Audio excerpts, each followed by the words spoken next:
সবাইকে খেয়ে খেয়ে হইতে গিয়েছেন তো ওইসব দোকান আমার দোকানে সবাই আপনারা আসবেন। আমার দোকান মানে লোকেশন হলো উসমানীনগর গলাবাজার হলো বউবাজার। এই দোকান আমাদের সব ধরনের সকলতা শাড়ি লাগাইয়ার ড্রেস পর্যন্ত পার্টি ড্রেস সব ধরনের সকলতা আছে।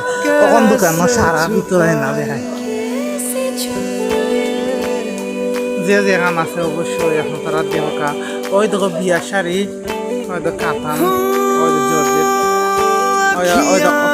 ওই লাইনের হলো পাটি শাড়ি, এগুলো হলো এর সুতার আর ওগুলো চমকি, ওগুলো পাথর। যে যেখানে আছে পাটি ড্রেস, জর্জেট, সাদা বাহার, সব ধরনের সকলতা আছে। পাটি ড্রেস সাদা লাগার আছে, সব ধরনের সকলতা সবাইকে আমার দোকানে আমার দোকানে সব তো খাইছেন আপনারা আপনারা